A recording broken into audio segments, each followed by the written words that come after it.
عظیم البرکت امام احمد رضا خاں فاضل بریلوی ارشاد فرماتے ہیں، واہ کیا مرتبہ غوث ہے بالا تیرا۔ اگر آپ سبحان اللہ ماشاء اللہ اگر آپ کو یاد ہے، اس لیے کہ اگر آپ سبحان اللہ ماشاء اللہ الحمدللہ کہیں گے تو آپ کا نقصان نہیں بلکہ آپ کے نام کا درخت جنت میں لگا دیا جائے گا۔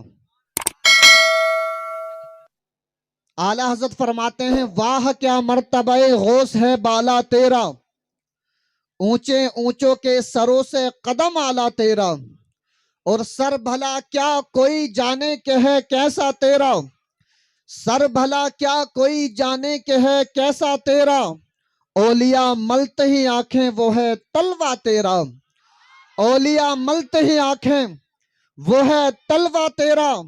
اور اعلی حضرت آگے ارشاد فرماتے ہیں، دل عبس خوف سے پتاؤ سا اڑا جاتا ہے، دل عبس خوف سے پتا سا اڑا جاتا ہے، پلہ ہلکا ہی سہی بھاری ہے بھروسہ تیرا، پلہ ہلکا ہی سہی بھاری ہے بھروسہ تیرا، اور تجھ سے در در سے سگ اور سگ سے ہے مجھ کو نسبت، تجھ سے در در سے سگ اور سگ سے ہے مجھ کو نسبت، میری گردن میں بھی ہے دور کا ڈورا تیرا، میری گردن میں بھی ہے دور کا ڈورا تیرا، اور اس نشانی کے جو سگ ہیں نہیں مارے جاتے، اس نشانی کے جو سگ ہیں نہیں مارے جاتے، حشر تک میرے گلے میں رہے پٹا تیرا، حشر تک میرے گلے میں رہے پٹا تیرا۔ حضرات محترم، سننے کا ماحول بنائے انشاءاللہ، ایسے شاعر اسلام آپ کی بستی میں آ گئے ہیں، انشاءاللہ آپ اگر سنیں گے تو مزہ آ جائے گا۔ چند منٹوں کے بعد میں حضرت کو آپ کے حوالے کرتا ہوں۔ میں نے قرآن مجید سے ایک آیت پڑھی، اللہ تبارک و تعالی ارشاد فرماتا ہے، الاخلاء یومئذ بعضهم لبعض عدو الا المتقین۔ اللہ تبارک و تعالی ارشاد فرماتا ہے کہ قیامت کے دن تمہارے پکے ساتھی، تمہارے پکے دوست، تمہارے کٹر دشمن بن جائیں گے۔ آپ اس کا ترجمہ یہاں رکھیں اور میری بات کو ذرا غور سے سماعت کریں۔ میں آپ تک پہنچانا یہ چاہتا ہوں کہ اللہ تبارک و تعالی نے ارشاد فرمایا کہ قیامت کے دن تمہارے پکے ساتھی، پکے دوست تمہارے قیامت کے دن تمہارے کٹر دشمن بن جائیں گے۔ حضرات محترم، ایک بات اور یاد رکھیں، مصیبتیں دو ہوا کرتی ہیں۔ میں اپنی ماں بہنوں کی بھی توجہ چاہتا ہوں، مصیبتیں دو ہوتی ہیں، ایک دنیا کی مصیبت ہوتی ہے اور ایک آخرت کی مصیبت ہوتی ہے۔ اگر دنیا کے اندر کسی ایک دوست کو کوئی تکلیف ہو جاتی ہے، مثال کے طور پر اگر ایک دوست کے پاؤں میں اگر کانٹا لگ جاتا ہے تو دوسرا دوست آ کر کے اس کو کانٹے کی نکالنے کی کوشش کرتا ہے، اس کی تکلیف کو دور کرنے کی کوشش کرتا ہے۔ اگر کوئی مسلمان اگر شدت کی پیاس سے تڑپتا ہے، اگر وہاں پر کوئی کافر آ جاتا ہے تو وہ کافر بھی مسلمان کی مدد کرتا ہوا نظر آتا ہے، وہ کافر بھی مسلمان کی تکلیف کو دور کرتا ہوا نظر آتا ہے۔ یعنی دنیا کی مصیبت کوئی بھی دور کر سکتا ہے۔ ایک مسلمان ہے لیکن اگر اس کو کوئی تکلیف ہے، ایک کافر آیا اور اس کی تکلیف کو دور کر دیا، ایک دوست کے پاؤں میں اگر کانٹا لگ جاتا ہے تو دوسرا دوست آ کر کے اس کی تکلیف کو دور کر دیتا ہے۔ یہ دنیا کی مصیبتیں ہیں۔ یعنی دنیا کے اندر اگر کوئی ماں تکلیف میں ہوتی ہے تو بیٹا اس کی تکلیف کو دور کر دیتا ہے، اگر باپ تکلیف میں ہوتا ہے تو بیٹا آنے کے بعد اپنے باپ کی تکلیف کو دور کر دیتا ہے۔ یعنی دنیا کی جو مصیبت ہے وہ ہر انسان دور کرنے کی قوت رکھتا ہے۔ اللہ تبارک و تعالی نے اتنی طاقت مسلمان اور کافر کو عطا فرمائی ہے کہ دنیا میں ایک دوسرے کی تکلیف کو دور کر دیا کرتے ہیں، لیکن ایک قیامت کا منظر ہوگا، خوفناک منظر ہوگا، حشر کا کا میدان ہوگا، یاد رکھنا وہاں پر ماں کام نہیں آئے گی، وہاں پر بیٹی کام نہیں آئے گی، یاد رکھنا وہاں پر باپ کام نہیں آئے گا، بلکہ وہاں کے بارے میں بیان کیا جاتا ہے۔ باپ بیٹے سے بھاگ رہا ہوگا، بیٹا باپ سے بھاگ رہا ہوگا، ماں بیٹی سے بھاگ رہی ہوگی اور بیٹی ماں سے بھاگ رہی ہوگی۔ وہاں پر کوئی پانی پلانے کی کوشش نہیں کرے گا، اس لیے کہ وہاں تو تمام حضرات نفسی نفسی کر رہے ہوں گے، یہاں تو عام انسان کی بات ہو رہی ہے۔ قربان جاؤ آقا کریم صلی اللہ تعالی علیہ وسلم دیوانوں، وہاں تو نبیوں کا پتا پانی ہو رہا ہوگا، نبی ڈر رہے ہوں گے۔ بیان فرماتے ہیں کہ قیامت کا منظر ہوگا، حشر کے میدان ہوگا، اللہ تبارک و تعالی فرشتوں کو حکم دے گا، اے میرے فرشتوں سنو، جہنم کے منہ میں 70,000 لگامیں ڈال کر کے میدان محشر والوں کو دکھا دیا جائے، میدان محشر والوں کو جہنم کا مشاہدہ کرا دیا جائے۔ حضرات محترم، فرشتے اللہ تبارک و تعالیٰ کا حکم سنتے ہی 70,000 لگامیں جہنم کے منہ میں ڈالنے کے بعد میں جب جہنمیوں کو دکھائیں گے، جب میدان محشر والوں کو دکھائیں گے، جب نبی اس دہکتی آگ کو دیکھیں گے، بیان کیا جاتا ہے حضرت ابراہیم علیہ السلام جب اس آگ کو دیکھیں گے تو اللہ تبارک و تعالی کی خشیت، اللہ تبارک و تعالی کا ڈر ان کے دل میں ایسا بیٹھ جائے گا۔ حضرات محترم، حضرت ابراہیم اپنے گھٹنوں کو ٹیکیں گے اور ٹیکنے کے بعد رب کی بارگاہ میں عرض کریں گے، یا رب کائنات، یا پروردگار عالم، آج میں کسی کے لیے کچھ نہیں مانگتا، آج میں صرف اپنے لیے امان چاہتا ہوں۔ وہ دہکتی ہوئی آگ کو دیکھنے کے بعد ابراہیم علیہ السلام رب کی بارگاہ میں عرض کر رہے ہیں، کون ابراہیم؟ وہ ابراہیم جس نے خانہ کعبہ بنایا ہے۔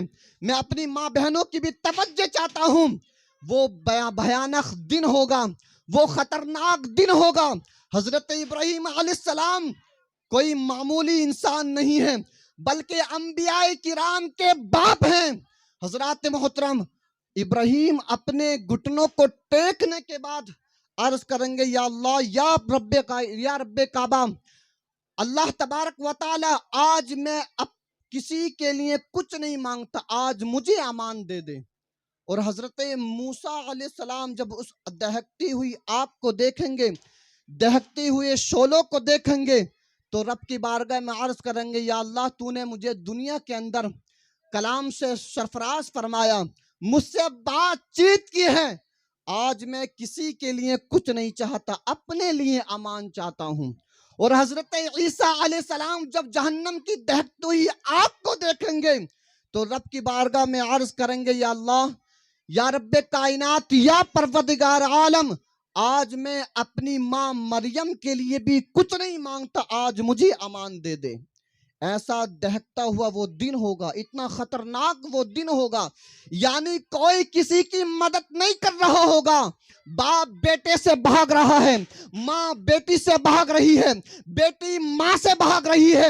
میں نے اللہ تبارک و تعالیٰ سے عالم تصور میں پوچھا، اے رب کائنات، ذرا بتا تو صحیح، باپ بیٹی سے بھاگ رہا ہے، بیٹی باپ سے بھاگ رہی ہے، وہاں پر یہاں پر مدد کون کرے گا؟ تو نے ارشاد فرما دیا، الاخلاء یومئذ بعضهم لبعض عدو الا المتقین، قیامت کے دن ایک دوست دوسرے دوست کا کٹر دشمن بن جائے گا، تو میدان محشر میں مدد کون کرے گا؟ میدان محشر میں حضرات محترم ہماری مدد کون کرے گا؟ تو اللہ تبارک و تعالی آگے ارشاد فرماتا ہے، الا المتقین، جو اللہ کے متقی ہیں، جو اللہ کے ولی ہیں، وہ تمہاری مدد کریں گے۔ میں آپ سے پوچھنا چاہتا ہوں، اولیاء کی کائنات میں، یعنی جو اللہ کے ولی ہیں، ان کی دنیا میں حضور غوث اعظم رضی اللہ تعالی عنہ سے بڑا کوئی ولی نہیں ہے، تو پتہ یہ چلا کہ جو اللہ کے ولی ہوتے ہیں وہ قیامت کے دن مدد کریں گے، جو اللہ کے مقرب ہوتے ہیں وہ قیامت کے دن مدد کریں گے، جو اللہ تبارک و تعالیٰ کے محبوب ہوتے ہیں وہ قیامت کے دن مدد کریں گے۔ تو پتہ چلا اللہ تبارک و تعالیٰ دوسری جگہ ارشاد فرماتا ہے، ان اولیاءہ الا المتقین، جو اللہ کے ولی ہیں وہ قیامت کے دن مدد کریں گے۔ تو حضور غوث اعظم رضی اللہ تعالی عنہ اللہ کے سب سے بڑے ولی ہیں، اللہ کے محبوب ہیں، محبوب سبحانی ہیں۔ حضرات محترم، تو اتنا خطرناک وہ منظر ہوگا۔ آج ہم حضور غوث اعظم رضی اللہ تعالی عنہ کی شان میں، ان کی شان میں یہاں پر محفل سجائے ہوئے بیٹھے ہیں۔ حضرات محترم، ہمیں پتہ ہونا چاہیے کہ حضور غوث اعظم رضی اللہ تعالی عنہ کی شان کیا ہے۔ حضور غوث اعظم کی شان ہمارے آقا صلی اللہ تعالی علیہ وسلم نے خود بیان فرمائی ہے۔ ہمارے آقا صلی اللہ تعالی علیہ وسلم نے خود بیان فرمائی ہے۔ ایک مرتبہ آقا کریم صلی اللہ تعالی علیہ وسلم فاطمۃ الزہرا رضی اللہ تعالی عنہ کے حجرے میں داخل ہوئے۔ حضرت حسن بھی موجود ہیں، حضرت حسین بھی موجود ہیں، فاطمۃ الزہرا رضی اللہ تعالی عنہ بھی موجود ہیں، حضرت علی رضی اللہ تعالی عنہ بھی موجود ہیں، یعنی پنجتن پاک وہاں پر موجود ہیں، پنجتن پاک وہاں پر موجود ہیں۔ حضرت حسن بھی چھوٹے ہیں، حضرت حسین بھی چھوٹے ہیں۔ حضرات محترم، آقا کریم صلی اللہ تعالی علیہ وسلم تشریف لائے اور آقا کریم صلی اللہ تعالی علیہ وسلم نے حضرت حسن کو اپنی گود میں اٹھایا، حضرت حسن کو گود میں اٹھایا، اور حضرت حسین جو چھوٹے ہیں وہ ٹکٹکی باندھ کر کے دیکھ رہے ہیں۔ یعنی آج آقا کریم صلی اللہ تعالی علیہ وسلم نے خلاف معمول کام کیا۔ اگر دوسری جگہ آتے تھے، اس کے علاوہ آتے تھے، تو پہلے حضرت حسین کو اٹھاتے تھے، حضرت حسین کو چومتے تھے، لیکن آج آقا کریم صلی اللہ تعالی علیہ وسلم جب فاطمۃ الزہرا رضی اللہ تعالی عنہ کے حجرے میں داخل ہوئے ہیں تو سب سے پہلے حضرت حسن کو اٹھایا۔ حضرت حسن کو گود میں اٹھانے کے بعد آپ چومنے لگے، کبھی لبوں کو چومتے ہیں، کبھی گلے کو چومتے ہیں، کبھی پیشانی کو چومتے ہیں۔ حضرت حسین نیچے بیٹھ کر کے ٹکی ٹکی باندھ کر کے دیکھ رہے ہیں۔ فاطمۃ الزہرا رضی اللہ تعالی عنہ کے دل میں خیال آیا کہ آج بابا جان خلاف معمول کام کر رہے ہیں۔ آج ہونا تو یہ چاہیے تھا کہ چھوٹے سے زیادہ پیار کرنا چاہیے تھا، لیکن آج بڑے سے بڑے کو زیادہ پیار کر رہے ہیں۔ یہ دل میں خیال آیا فاطمۃ الزہرا رضی اللہ تعالی عنہ کے، وہ نبی جس کی ذات سے اللہ تبارک و تعالی کی ذات نہ چھپ سکی، وہ نبی جو تمام نبیوں کے سردار ہیں، اللہ تبارک و تعالی کی ذات ہمارے نبی صلی اللہ تعالی علیہ وسلم سے نہ چھپ سکی ہے، وہ فاطمۃ الزہرا رضی اللہ تعالی عنہ کے دل کا حال بھی جانتے ہیں۔ فرماتے ہیں فاطمہ، تمہیں حسن کا چومنا تعجب میں کرتا ہے، تمہارا حسن کا چومنا، گلے کا چومنا تمہیں تعجب میں ڈالتا ہے۔ اے میری بیٹی فاطمہ سنو سنو، آج جبرائیل علیہ السلام آئے ہیں اور جبرائیل علیہ السلام نے مجھے بتایا ہے حسین وہ ہیں جن کی پشت میں امام جنم لیں گے۔ حضرت زین العابدین حضرت حسین کے بیٹے ہیں، یعنی امام حسین سے امام پیدا ہوں گے۔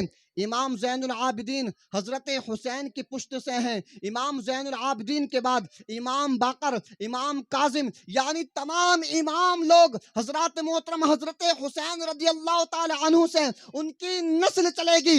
آقا ارشاد فرماتے ہیں، اے فاطمہ سنو سنو، جبریل آئے تھے اور آنے کے بعد مجھے بتایا حسن وہ ہے کہ میری امت میں اللہ تبارک و تعالی میری پشت سے ایک بیٹا عطا فرمائے گا جس کا نام عبد القادر ہوگا، وہ بغداد میں پیدا ہوگا، اور بغداد میں پیدا ہونے کے بعد جو مقام اللہ تبارک و تعالی نے نبیوں میں مجھے عطا فرمایا ہے، اللہ تبارک و تعالی وہ مقام اس کو ولیوں میں عطا فرمائے گا اور اس کا نام عبد القادر ہوگا، اس کا نام عبد القادر ہوگا۔ یہ حضور غوث اعظم رضی اللہ تعالی عنہ کی شان ہے۔ حضور غوث اعظم کی شان یہ ہے کہ ابھی پیدا بھی نہیں ہوئے لیکن ڈنکے بج رہے ہیں، آنے کی خوشخبری دی جا رہی ہے۔ حضور غوث اعظم رضی اللہ تعالی عنہ کی شان یہ ہے، تبھی تو اعلیٰ حضرت فرماتے ہیں واہ کیا مرتبہ غوث ہے بالا تیرا، اونچے اونچوں کے سروں سے قدم اعلیٰ تیرا، اور اس نشانی کے جو سگ ہیں نہیں مارے جاتے، حشر تک میرے گلے میں رہے پٹا تیرا۔ حضرات محترم، ہم خوش نصیب ہیں کہ اللہ تبارک و تعالی نے ہمیں سنی بنایا ہے، اہل سنت سے ہم تعلق رکھتے ہیں۔ کچھ لوگ وہ بھی ہوا کرتے ہیں جو علماء کرام کے خلاف ہوتے ہیں، اولیاء کرام کے خلاف ہوتے ہیں۔ یاد رکھنا ان کی جماعت میں کوئی تمہیں ولی نظر نہیں آئے گا، ان کی جماعت میں کوئی ولی نہیں آئے گا، اس لیے کہ وہ تو درگاہوں پہ جانے کو شرک مانتے ہیں، اللہ کے ولیوں سے مانگنے کو شرک کہتے ہیں۔ یاد رکھنا اللہ تبارک و تعالیٰ نے حضور غوث اعظم رضی اللہ تعالی عنہ کو وہ شان عطا فرمائی ہے، وہ مقام عطا فرمایا ہے۔ اللہ تبارک و تعالیٰ نے حضور غوث اعظم رضی اللہ تعالی عنہ کو یہ اختیار عطا فرمایا ہے کہ حضور غوث اعظم رضی اللہ تعالی عنہ لوح محفوظ پر جو چھپا لکھا ہوتا ہے اس کو مٹا بھی سکتے ہیں، اور حضور غوث اعظم وہاں پر لکھ بھی سکتے ہیں